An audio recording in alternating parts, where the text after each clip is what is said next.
주님이 우리와 함께 하시기에 우리의 믿음의 경주 승리케 하실 줄 믿습니다. 아멘. 날이 갑자기 더워졌습니다. 건강에 유의하시고, 또 지금 이 자리에는 아빠 손 잡고 나온 어린 예배자부터 이제 허니문 신혼여행 다녀온 신혼부부도 있으시고, 또 인생 가운데 오늘이 두 번째 주일 예배인 새가족도 계시고, 또 예배마다 높은 은혜, 깊은 은혜 받아 누리시는 복된 예배자 여러분들 다 계십니다. 모두 충만하신 주님의 은혜로 더욱 충만케 되시기를 축복합니다. 오늘은 부활절기의 마지막 주일입니다. 우리 지난 7주간 부활의 기쁨, 그 충만한 생명을 누려왔습니다. 주일 설교를 통해서, 새벽 묵상을 통해서, 또 말씀의 은혜를 통해서 우리 부활절기를 누려왔습니다. 강단에 선풍기가 등장하였어요. 그러나 거기에 시선 뺏기지 마시고 저 강단 구석에 있는 것이 못내 주님께 죄송해요. 묵묵히 우리와 함께 계시는 주님인 것 같습니다. 나무 십자가와 그 위에 걸려있는 흰 스톨, 이 십자가는 비어 있습니다. 주님께서 하늘 보좌에 승천하셨기 때문이에요. 이제 우리의 마음에는 주의 십자가와 함께 주님의 하늘 보좌가 같이 있습니다. 교회는 오랫동안 이 십자가와 부활을 강조해 왔어요. 그러나 주님의 승천은 비교적 조용히 지나왔는지도 모르겠습니다. 우리가 예배 때마다 고백하는 사도신경에는 하늘에 오르사, 이 주님의 승천의 일을 우리로 하여금 계속해서 고백하게 하고 있어요. 이 짧은 고백 안에는 예수님의 사역의 완성이 들어 있습니다. 그리고 그와 동시에 교회의 새로운 시작이 함께 들어 있습니다. 부활하신 예수님은 다시 죽지 않으셨어요. 소생을 경험한 나사로는 자연인으로서의 자신의 생을 마감했지만, 부활하신 주님, 승천하신 주님께서는 하늘 보좌에 오르셔서, 여러분, 승천은 예수님의 즉위식이에요. 떠나심인 것이 아니라 통치, 온 우주 만물 천하를 다스리는 일의 시작인 것입니다. 부활이 죽음을 이긴 사건이라면 승천은 그 승리가 온 세상의 왕자의 우주 만물에게 선포된 사건이에요. 오늘 우리는 이 승천의 의미를 한번 되새겨 보려고 합니다. 그리고 질문하려고 합니다. 예수님이 하늘에 오르신 지금 우리는 어떻게 살아야 하는가입니다. 승천은 말씀드렸듯이 끝이 아니라 통치의 시작입니다. 승천의 첫 번째 의미예요. 주님의 다스리심의 시작입니다. 제자들이 예수님께 묻습니다. 주께서 이스라엘 나라를 회복하심이 이때니까? 제자들은 여전히 눈에 보이는 나라를 기대하고 있어요. 제국 로마가 무너지고 주님의 나라가, 이스라엘이 회복되고 현실의 판도가 뒤바뀌는 일만을 고대하고 있습니다. 그러나 예수님은 그들의 방향을 바꾸세요. 오늘 본문 7절 말씀에 때와 시기는 아버지께서 자기 권한에 두셨으니 너희 알 바 아니요. 알 바 아니라는 주님의 말씀에 서운해하시지 않으시기를 바랍니다. 우리 친절하신 주님께서 너희는 몰라도 된다 이렇게 말씀하시는 것이 아니에요. 중요한 것은 그것이 아니라 다음의 것이다 이것입니다. 8절 말씀, 오직 성령이 너희에게 임하시면 너희가 권능을 받고, 여기에 있습니다. 주님의 관심은 정치적인 회복이 아니에요. 주님의 관심은, 주님의 하늘 보좌 등극하심은 복음의 확장에 있습니다. 제자들은 땅의 왕국을 기대하였지만 예수님은 하나님의 나라를 시작하고 계셨습니다. 그리고 바로 그 순간 예수님이 하늘로 올려지십니다. 성경은 말합니다. 그들이 보는데 올려져 가시니 구름이 그를 가리어 보이지 않게 하더라. 아멘. 여러분, 구름은 단순한 기상현상이 아닙니다. 성경에서 구름은 하나님의 임재의 상징이에요. 기억합니다. 광야의 구름 기둥, 성막을 온통 뒤덮었던 그 구름, 그리고 주님의 변화산의 영광의 구름처럼 예수님은 하나님의 영광 가운데 들어가신 것입니다. 그러므로 주님의 승천은 예수님께서 멀리 떠나셨다라는 의미가 아니라 예수님은 이제 시간과 공간의 제한을 받지 않으시는 주님으로 만물 위에 앉으셨다는 것입니다. 십자가에서 죽으신 어린 양이 이제 우주의 왕자에 앉으신 것입니다. 그래서 교회는 이 승천을 이렇게 고백하는 것입니다. 여러분, 한번 우리 따라서 우리 선언해 보실까요? 예수님은 지금도 살아계시며 다스리신다. 아멘. 그렇기에 세상이 혼란스럽고 교회 또한 흔들리는 것 같고 때로는 우리들 삶이 무너지는 것처럼 보여도 주님의 다스리심은 잠시도 멈추지 않습니다. 그 하늘 보좌는 비어있지 않습니다. 우리는 보이지 않으면 그것을 부재라고 해요. 그러나 하늘에 오르신 주님은 지금도 다스리시며 역사하십니다. 승천의 두 번째 의미는 교회를 세상에 보내시는 일이에요. 첫 번째가 뭐였죠? 주님의 통치의 시작을 알리는 일이었습니다. 그리고 두 번째는 교회를 세상으로 보내시는 일입니다. 예수님께서는 떠나시기 전에 제자들에게, 곧 우리들에게 한 가지 사명을 남기셔요.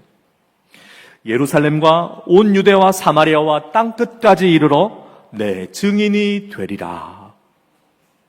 여러분, 이것은 교회의 파송식이에요.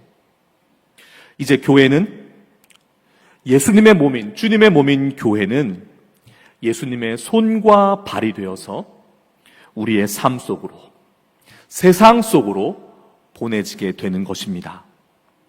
여기서 예루살렘과 온 유대와 사마리아와 땅끝까지라는 말씀에 주목하셔야 돼요.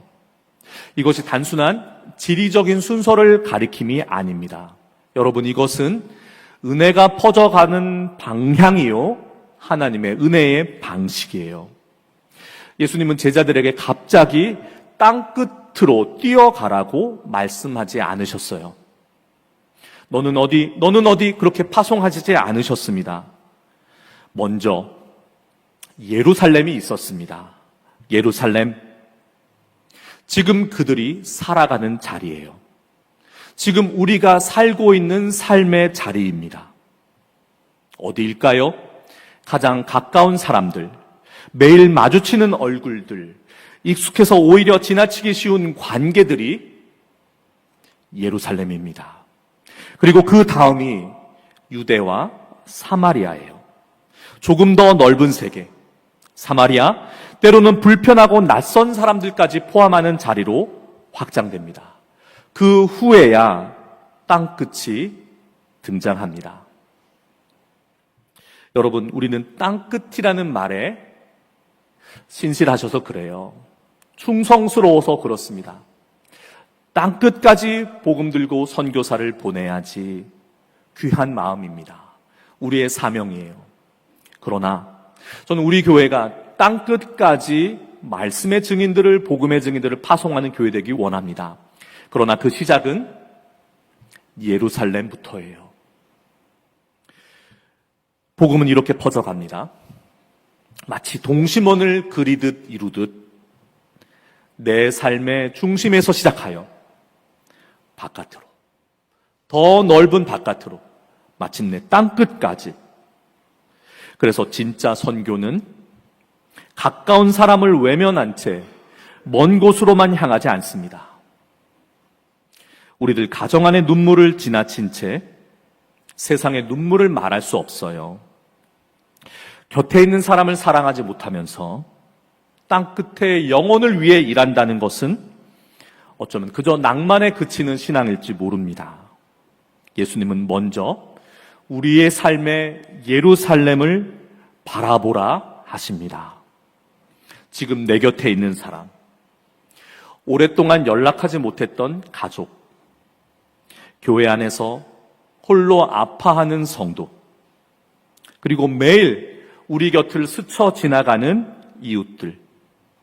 부활의 증언은 이렇듯 먼 데서 시작하지 않습니다. 가장 가까운 자리에서부터 은혜는 살아 움직이기 시작합니다. 땅끝을 두고 이렇게 푸는 목사님이 계셨어요. 오늘 우리 교회학교 아이들이 야외 예배는 아니고 야외 나들이를 갔습니다. 아침 일찍 교회에 모여서 예배 드린 후에 놀이동산에 놀러 갔어요. 인소라는 전도사님한테 제가 신신당부하였습니다. 한 명이라도 잃어버리거나 놓치면 안 된다. 눈에 불을 켜고 다른 데 쳐다보지 말고 아이들만 바라보라고. 안전하게 돌아올 줄 믿습니다. 그런데 무슨 얘기하려고 이 이야기 드리느냐? 동요가 있지 않았습니까? 앞으로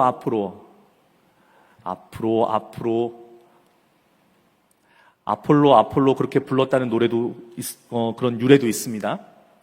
지구는 둥그니까 앞을 향해 걸어나가면 다시 제대로 돌아온다 이거잖아요. 무슨 얘기하려고 하냐면 땅끝이에요. 마주보고 있으면 가장 가까운 사이인데 서로 등지고 돌아서 있으면 그것이 지구를 한 바퀴 돌아야 만날 수 있는 가장 먼 자리 땅끝이 된다 이것이에요. 그래서 그 목사님은 가정의 달 21일은 더군다나 부부의 날이라고 하지 않았습니까? 내 가장 가까운 곳에 있는 내 사랑하는 배우자, 만약 혹시 땅끝에 그 사람을 두고 계시다면 다시 마주보게 되시기를 축복합니다.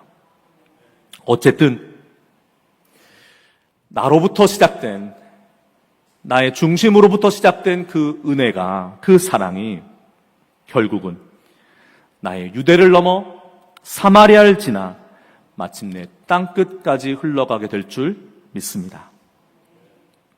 이 처음 교회는 이것을 분명히 알았어요. 그래서 그들은 먼 데만 바라보는 사람들이 아니었습니다. 하늘만 바라보며 살지 않았어요. 오늘 본문 11절 말씀에 두 천사가 말합니다. 어찌하여 서서 하늘을 쳐다보느냐.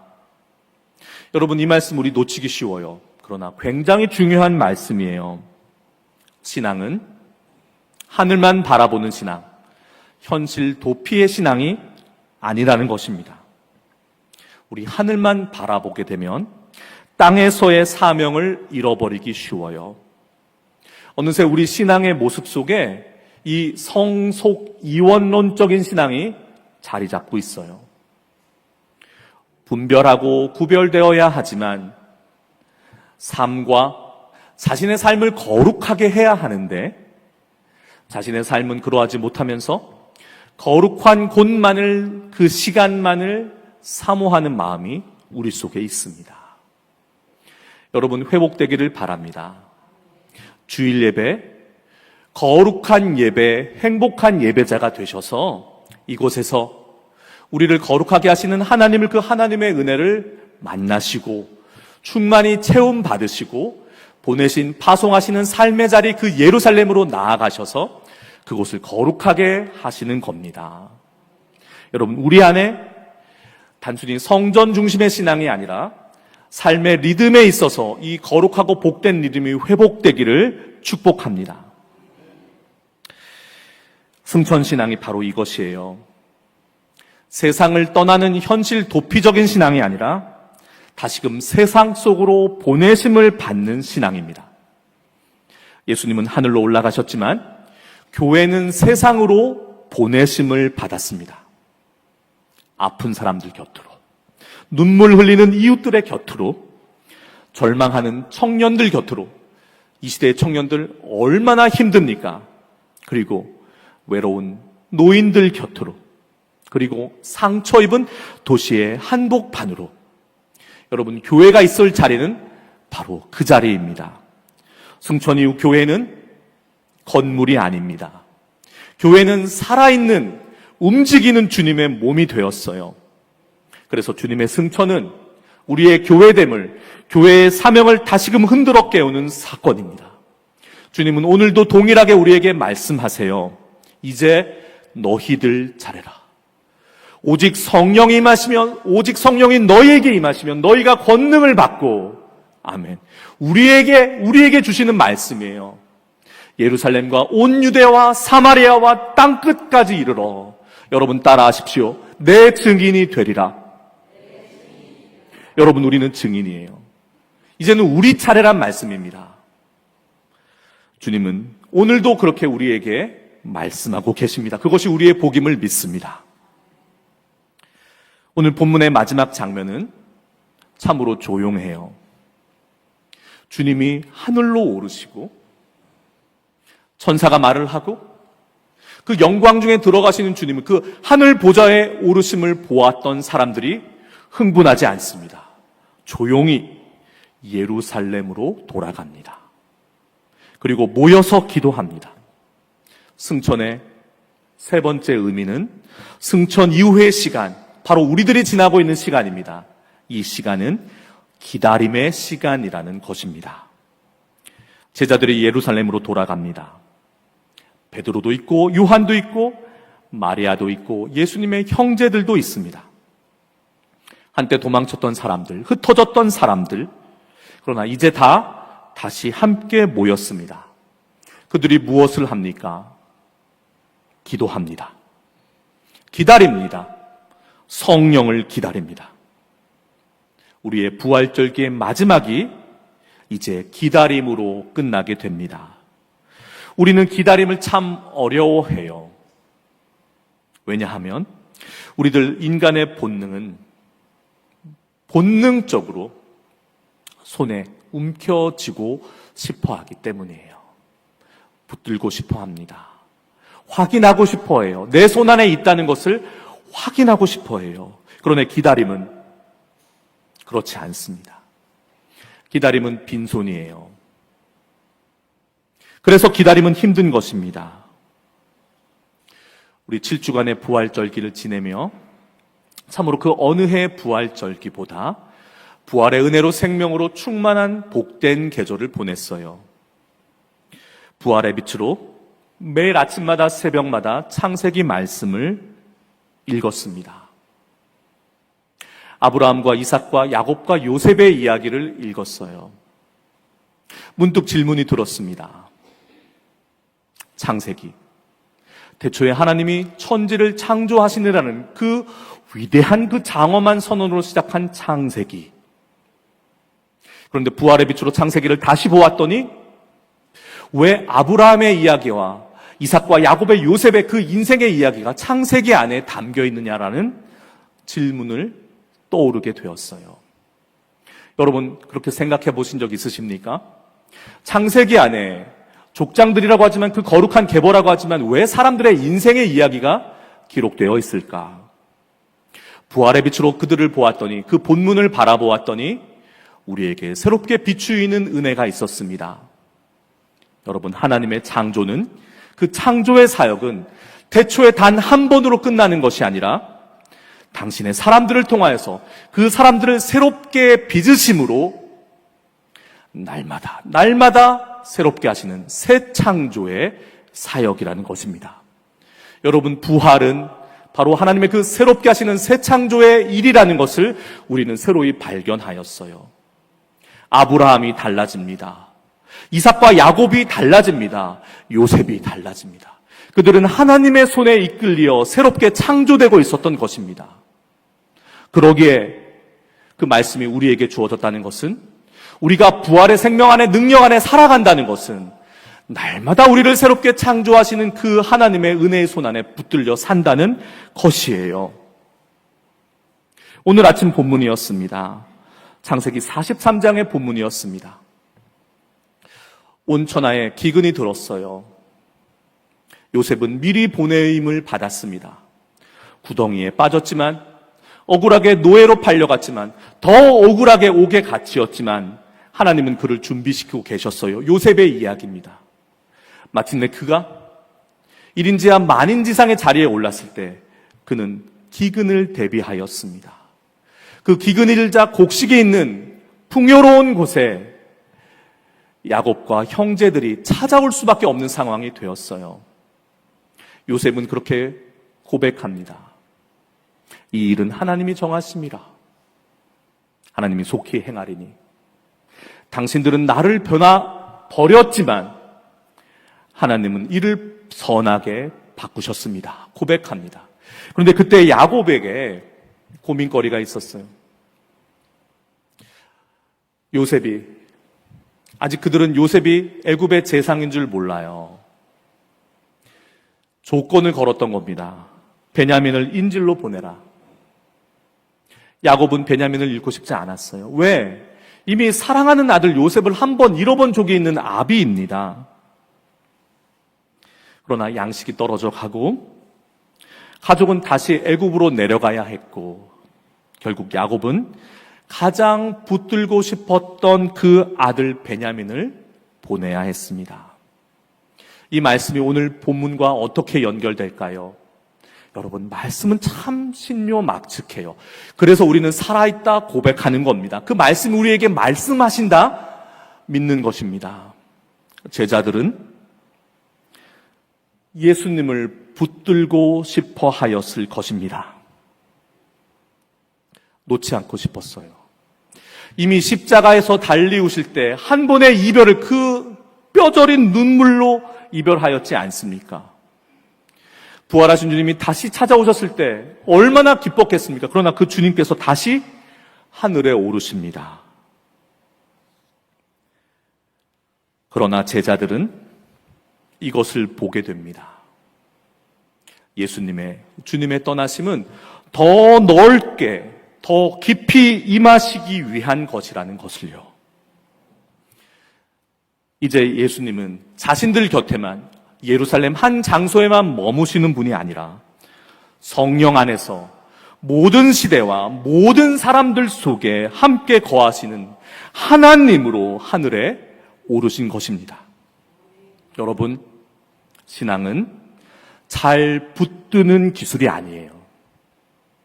신앙은 오히려 손을 펴는 일입니다. 손을 펴서 맡기는 것이 그 믿음을 배우는 여정이 신앙이에요. 오늘 아침 우리의 묵상 본문에 야곱이 이렇게 고백하지 않았습니까? 전능하신 하나님께서 은혜 베푸시기를 원하노라. 이것은 두려움의 끝에서 나온 믿음의 말이었습니다. 믿음은, 그리고 그 믿음에서 나오는 기다림은 내가 붙들고 있던 것을, 붙들고 싶은 것을 손펴서 하나님께 맡겨드리는 시간이에요. 떠나 보내야 합니다.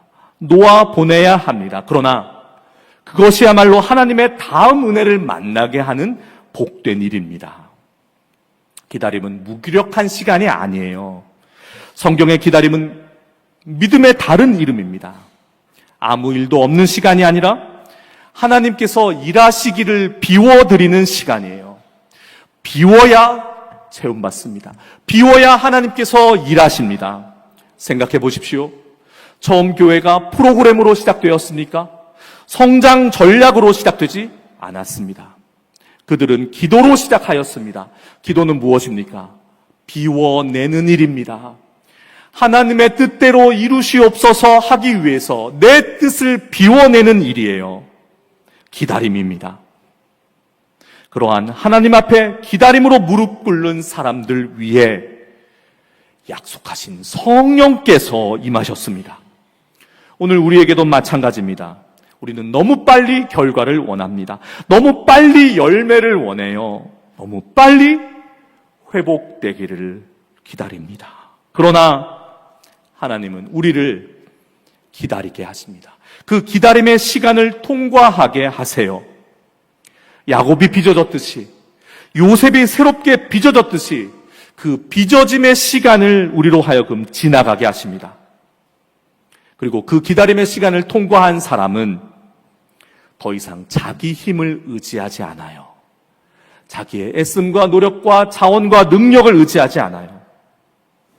신앙은, 이 기다림의 신앙은 우리의 깊이를 깊게 합니다. 비로소 기도하게 하고, 비로소 하늘만을 바라보게 하고, 다시금 우리의 예루살렘, 우리의 공동체를 돌아보게 합니다. 하늘에 오르사, 이 주님의 승천이 오늘 우리에게 무엇을 의미한단 말입니까? 주님의 승천은, 이 승천의 사건은 과거의 사건이 아닙니다. 오늘 우리의 삶의 방향을 바꾸게 하는 복음이에요. 하늘에 오르사, 저는 이렇게 선포합니다. 우리들 인생의 주인이 바뀌었다는 선언이에요. 누가 왕입니까? 세상의 왕이 아니라, 세상이 왕이 아니라, 우리를 지배하는 두려움이 우리의 왕이 아니라, 죽음이 왕이 아니라, 하늘에 오르신, 하늘 보좌에 앉으신 예수 그리스도가 우리의 왕이 되셨다는 선언입니다. 믿으시면 아멘 하십시오. 그러기에 우리들 성도들은 절망 속에서도 무너지지 않습니다. 우리들 성도들은 보이는 현실만으로 살아가지 않습니다. 하늘 보좌에 앉으신 주님을 바라보며 살아갑니다. 그리고 동시에 우리는 땅의 삶을 결코 포기하지 않습니다. 승천의 신앙은 현실을 외면하고 도피하는 신앙이 아닙니다. 예배당 안에서만 그리스도인이 아니라 삶의 자리에서 증인이 되는 신앙입니다. 우리의 가정에서, 우리의 직장에서, 우리의 교회에서, 그리고 세상의 한복판에서 부활의 사람으로 살아가는 것입니다. 사랑하는 여러분, 부활절기는 오늘로 마무리됩니다. 우리는 지난 시간 동안 부활을 만났고, 부활을 믿었고, 부활에 뜨거워졌고, 부활을 살아내려 애썼습니다. 그리고 오늘 우리는 주님의 승천 앞에 부활을 기다리는, 주님의 다시 오심을 기다리는 소망의 사람들로 남게 됩니다. 예수님은 하늘에 오르셨습니다. 우리를 떠나신 것이 아닙니다. 성령으로 다시금 우리 가운데 오셨습니다. 살아계신 말씀으로 우리를 붙드십니다. 그리고 주님의 몸된 교회를 통하여서 여전히 일하십니다. 그러므로 우리는, 교회인 우리는 하늘만 바라보며 멈춰 있는 사람들이 아닙니다. 다시금 보내신 삶의 자리, 세상 속으로 걸어가는 사람들입니다. 기다리되 멈춰 있지 않는 사람들, 기도하되 숨어버리지 않는 사람들, 하늘을 바라보되 땅의 삶을 살아가는 사람들, 그것이 승천 이후를 살아가는 우리들의 모습입니다. 여러분, 우리 한번 따라해 보시겠습니다. 이 두 말들 사이에는 긴장과 모순이 있어요. 그러나 그것은 우리 안에서, 우리의 믿음 안에서, 승천의 신앙 안에서 모순됨이 없이 하나 됩니다. 한번 따라 선포해 보시겠습니다. 우리는 기다리되 멈추지 않는 사람들입니다. 아멘. 우리는 기도하되 숨어버리지 않는 사람들입니다. 아멘. 우리는 하늘을 바라보되 땅을 사랑하는 사람들입니다. 아멘. 지금 우리의 믿음의 고백대로, 선포대로 우리의 삶을 주님께서 부활의 새 창조의 능력으로 새롭게 빚어가실 것을 믿습니다. 그리고 언젠가 구름 타고 다시 오실 주님을 기다리며 바라보며 오늘도 우리 소망의 기다림을 이어나가십시다. 우리에게 주신 두 손 모아 기도하며, 또 우리에게 주신 두 발로 세상을 당당히 걸어가며, 마라나타, 아멘 주 예수여 어서 오시옵소서 삶으로 고백하는 우리 모두가 되기를 주님의 이름으로 축원합니다.